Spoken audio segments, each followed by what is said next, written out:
Hey, what's up? It's Tony. So, funny story. If you can say that, well, I mean, there's got to be some funny times at least, you know. So, when I went to the hospital for my prostatectomy, it was in the middle of COVID, and there were nobody was allowed to come in with you. Somebody dropped. Actually, did I even? I took an Uber to the hospital myself. Anyways, prior to this, they said to me that I wasn't allowed to bring in any personal effects, anything of value, maybe a small, like barely like an overnight bag. They would supply everything for me, but you know.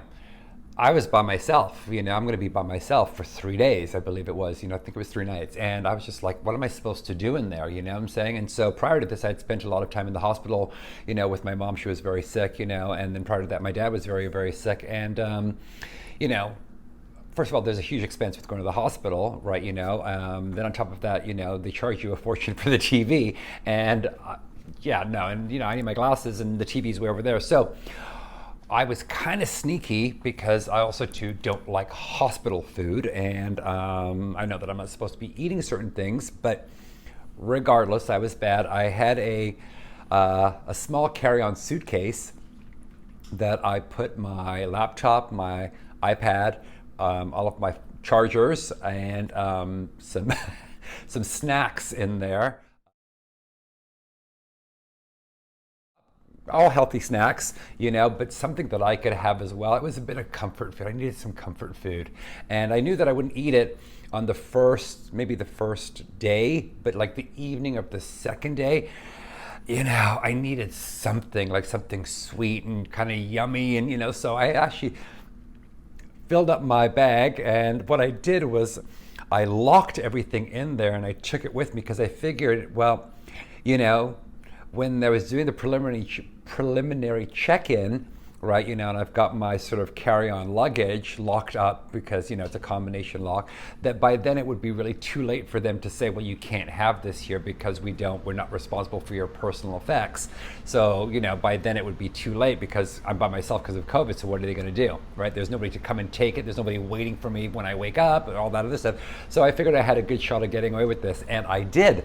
So I remember sitting there and they were doing all the pre-stuff to check me in and vitals and all that other stuff. And they said, "Oh, is that yours?" And I said, "Yes." And they said, "Well, you're not supposed to bring that in here." And I said, "Well," I said, "I didn't know." I said, "That's the only bag that I have, right? And there's nothing really valuable in there, and it's locked."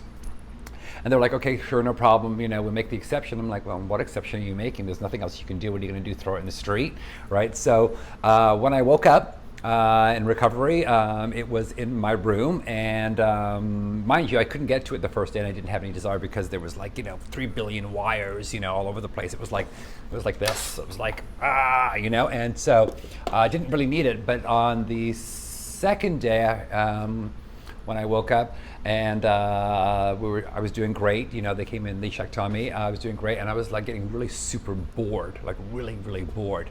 And so I was able to scooch up and go into my bag and set up my computer and my laptop and switch them out and watch a ton of TV shows and binge watch a ton of stuff, which really, really helped me get through the boredom and the loneliness, and also to get out of my head. You know what I mean? It's just because there you are lit up in the hospital.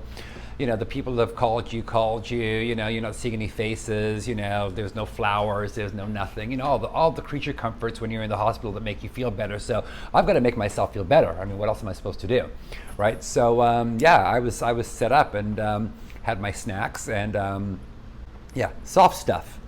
Was it soft stuff? Yeah, like soft cookies and things like that. Nothing solid because you're not supposed to have any solid food. But anyways, yeah. So that's what I had. That's what I did. I'm not saying that you should do it, right? But I'm saying that's what I did. And let me tell you, it really helped me with this, so that this could get better. So a little sneaky story there.